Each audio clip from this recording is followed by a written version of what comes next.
And as the page loads, you'll notice that there's a new button on the upper left-hand corner of the screen that says New Blank Project, and we're going to click on that.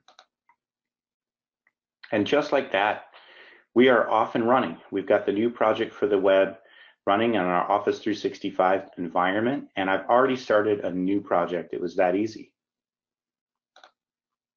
So I'm going to go ahead and name my project HR Onboarding Demo. And I'm going to say maybe this one is going to start on the 18th. And what you see here is the ability to basically create a project within a matter of seconds.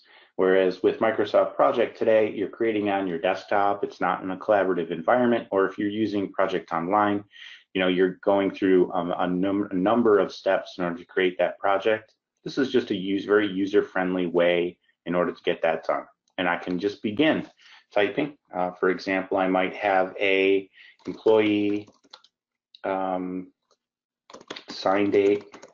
I might have something like employee self-service portal complete, and then start date determined.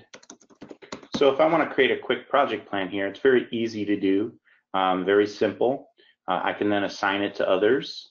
I have a duration, I have different columns, and I have a board view and a timeline view. But to really give you the idea of how this thing can work for you, I'm going to switch over to Teams, because I can do this whole thing right in Teams. And what I've done here in Teams is I've created a team called Innovative E Project Demo. And within that, I have 3 channels for general contract management and HR onboarding. So within my channel here, I have a discussion, so I can just chat with people on the call today, and I can say, hey, did you hear that Bill accepted the offer? And I can just have a discussion with my fellow colleagues here on the board, and that's kept as a thread of discussion. Anything I post is also noted here. Any files I edit or author. I have a document library, which you might want to use in an HR onboarding capacity. Oh, Mike replied to my note there. Great news. Thanks, Mike. I might have a file repository here for employee benefits, an HR policy guide. I even have a Visio diagram in here for HR onboarding process, which I'll talk about in a minute. But any files that you want to share with others here, and you can easily open up a file and co-author that with others. We talked about that a little bit in the webinar yesterday on contract management. Won't get into that much today, but the ability to basically just co-author a file right here and work on it at the same time is really core to the team's collaborative experience. I can also have different kind of tabs up here. So one of those tabs I've set up to be the employee onboarding project plan. So just like we were in Project for the Web a second ago, basically we're in the employee onboarding project plan that I've gone ahead and built out ahead of time. So I can expand this into full screen. And now I'm working within Teams entirely with Project for the Web. So you can see I've got a few more tasks built out here. If I wanted to, I could basically find out some additional details about a task by clicking on the informational tab. And then I can basically change the name of it. I can change the start date, the duration, % complete. So why don't I go ahead and change the duration of this task to 3 days. And then I can also calculate effort if I want to get to that level of detail. For the purposes of this plan, we're not going to go ahead and calculate effort, but effort is different than duration, because effort's the amount of work that it takes to get something done, and duration is the amount of time that it takes to do it over a period of days or weeks, whatever the case may be. You may not be working on it the whole time. I also note that I have a dependency on here for offer letter signed. So let's explore that a little bit. Let's go in here and see, how do I make dependency relationships? So here I have a depends on column, and I can go ahead and click on that, and then I can set different dependencies. For example, if this was dependent on task 1 and task 3, I can simply make a selection. Very user-friendly, common sense way of doing things here in Project for the Web. I could have also typed in a number there, just type 3, And then it gives me the suggestion, and I can go ahead and I can set that. If I don't want it anymore, I can just back it out with a backspace. And one of the other things I can do is basically relate this particular plan to a group. And that group can exist already, or I can create a new group. I hooked this up to my Innovative E project demo group, where I have all my friends in here that I can assign tasks to. This might be a group in HR or a shared onboarding group within Office 365 groups, maybe that has some mixed folks in it from IT, HR, and facilities services that all need to collaborate on onboarding. And then I can go ahead and assign work to folks within that group. If I want to go ahead and assign this to Sean, I can do that right here.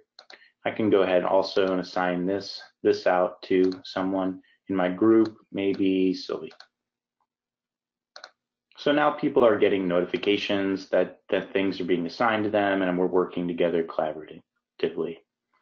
Notice also I have a bucket column, which is kind of cool because I can basically categorize things in different tasks the way I want them.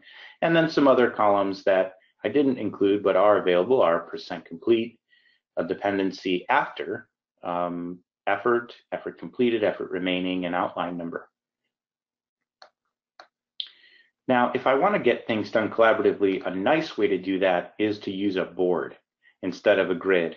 Now, grid's nice for entering things in there in a nice, easy way, like I showed earlier, but a board really helps me collaborate with my team and get things done. I can take a look at my board from not started, in progress, and completed, a traditional Kanban board, if you will. I can also group things differently. I can come up here and group things by finish date. I can also group things by bucket. And when I group things by bucket, I can rename my buckets, and I have IT, HR, facilities, and employee. I just thought it would be fun to basically look at this in terms of what bucket it falls into departmentally with each one of these onboarding tasks. And I can go ahead and move things around just like this if I were in my Kanban board. And you might have a status meeting of some kind, or people might just come in here to the team and say, all right, I assigned the desk space, or I'm working on that, and go ahead and do that. Maybe they want to just grab that and assign it to themselves. They can do that really quite easily right here. And they can say, oh, I'm half done with that, 50% complete. Or they could just move it to completed. And it crosses it out, gives it a nice checkbox.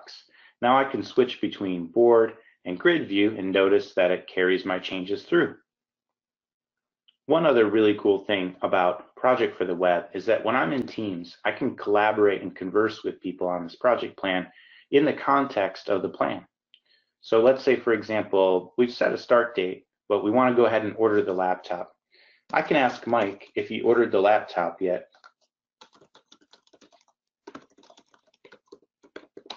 I might want to even include a fun GIF or meme in there.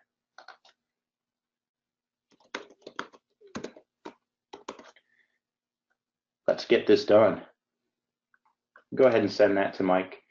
That's a fun way of collaborating with people that are working on an onboarding process with you, and just kind of creates a nice team environment where we're having a little fun at work and we're getting things done in the process. So we can go ahead and do things like that right in the context of the project schedule.